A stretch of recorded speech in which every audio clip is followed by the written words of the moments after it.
এবং ওই রাস্তাটাও আমার করার প্রয়োজন আছে, করব। কিন্তু এরা এভাবেই যে আমার সাথে ষড়যন্ত্র করতেছে, এটা হলো যে আমি দীর্ঘদিন যাবৎ পাহাড়তলির নেতৃত্ব দিয়েছিলাম। দীর্ঘ 36 বছর আমি পাহাড়তলির আইন শৃঙ্খলার দায়িত্ব পালন করেছি।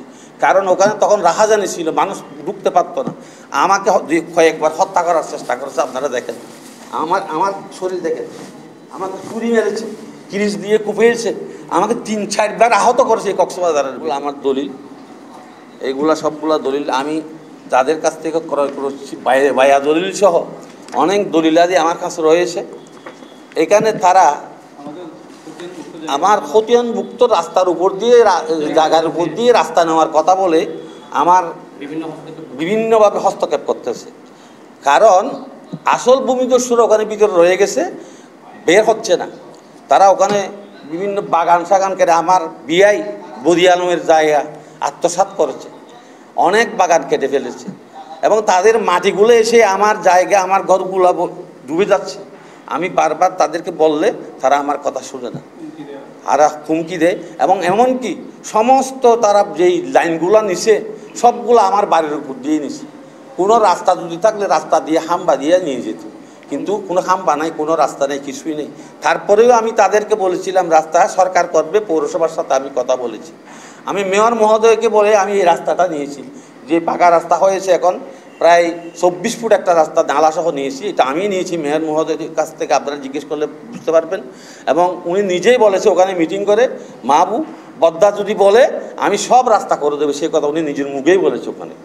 আমি নিজেই আমার জায়গা রাস্তা করার জন্য আমার ঘর, বিল্ডিং, দোকান ভেঙে আমি রাস্তা সোজা করে দিয়েছি। এবং ওই রাস্তাটাও আমার করার প্রয়োজন আছে, করব। কিন্তু এরা এভাবেই যে আমার সাথে ষড়যন্ত্র করতেছে, এটা হলো যে আমি দীর্ঘদিন যাবৎ পাহাড়তলির নেতৃত্ব দিয়েছিলাম। দীর্ঘ 36 বছর আমি পাহাড়তলির আইন শৃঙ্খলার দায়িত্ব পালন করেছি। কারণ ওখানে তখন রাহাজানি ছিল, মানুষ ঢুকতে পারতো না।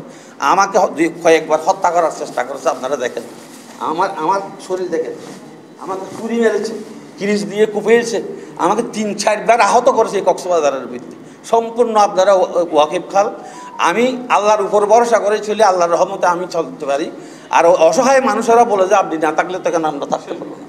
আমি দীর্ঘদিন 3 যুগেরও বেশি সময় ধরে সুনামের সাথে বৃহত্তর পাহাড়তলির বিভিন্ন সামাজিক ও রাজনৈতিক কর্মকাণ্ড পরিচালনা করে আসছি।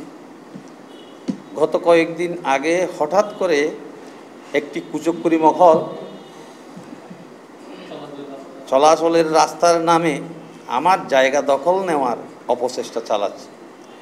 এতে তারা ব্যর্থ হয়ে আমাকে এবং আমার আত্মীয় স্বজনকে হুমকি দুমকি প্রদান করে চলছে। তাদের বিরুদ্ধে আমি আইনি ব্যবস্থা নেওয়ার কথা বললে তারা আরও ক্ষিপ্ত হয়ে উঠে এবং নানাভাবে আমার মান সম্মান হানি অপচেষ্টা শুরু করে।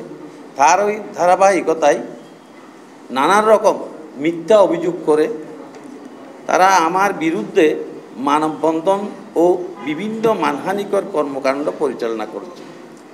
আমাকে হেয় প্রতিপন্ন ও সম্মানহানি করতে ক্যাম্প থেকে পালিয়ে আসা কিছু রোহিঙ্গা নারী পুরুষ লেলিয়ে দিয়েছে। এতে আমার ও আমার পরিবারের সম্মানহানি হয়েছে।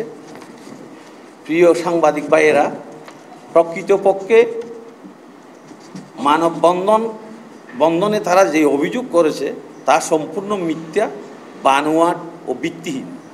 মূলত ওই এলাকায় বসবাসকারী রোহিঙ্গা আমানুল্লাহ মাঝি ও তার ভাই রহিমুল্লাহ হাশেমুল্লাহ একাধিক হত্যা ও ডাকাতি মামলার আসামি।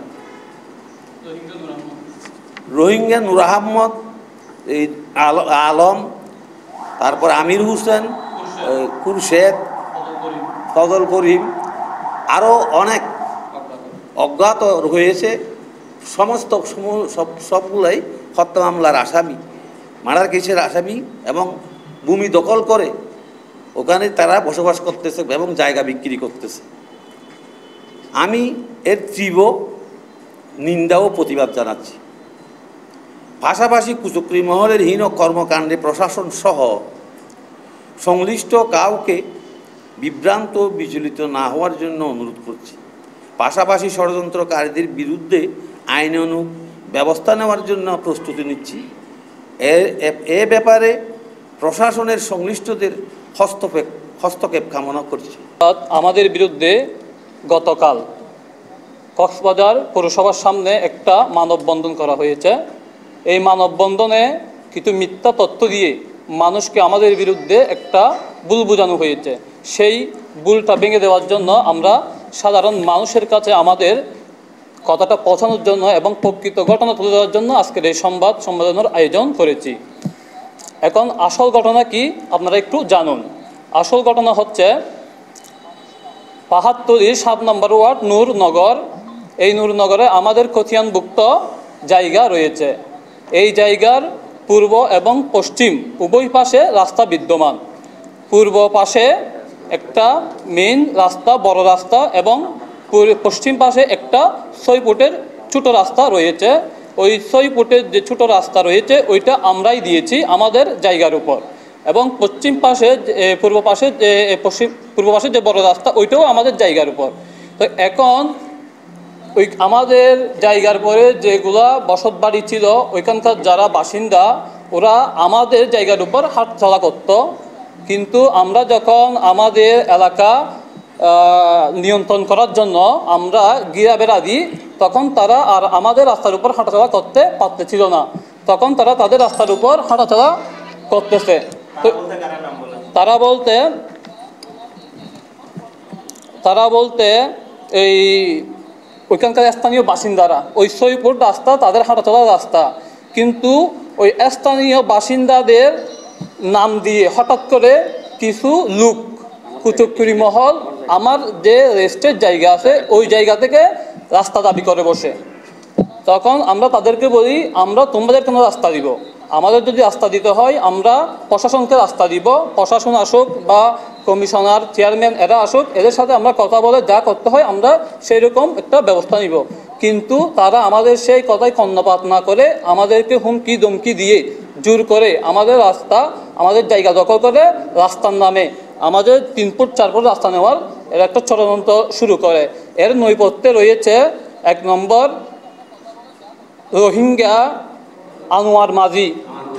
আমানুল্লাহ মাঝি, তার ভাই রোহিঙ্গা হাশিমুল্লাহ, তারপরে একাধিক হত্যা ও কয়েক ডজন মামলার আসামি রোহিঙ্গা নূর আহমদ, রোহিঙ্গা আলম, খুরশেদ, ফজল করিম ও অজ্ঞাত আরও অনেক ব্যক্তি রয়েছেন। তারাই মূলত বিভিন্নভাবে মানুষকে খেপিয়ে আমাদের বিরুদ্ধে সম্মানহানিকর কর্মকাণ্ড পরিচালনা করে চলেছেন। এজন্য আমরা এবং আমাদের পরিবারের পক্ষ থেকে, আত্মীয় স্বজন সবার পক্ষ থেকে এর তীব্র প্রতিবাদ জানাচ্ছি, এবং এর পাশাপাশি সাংবাদিক ভাই ও প্রশাসনকে এই বিষয়ে কোনো প্রকার বিভ্রান্ত ও বিচলিত না হওয়ার জন্য অনুরোধ করছি।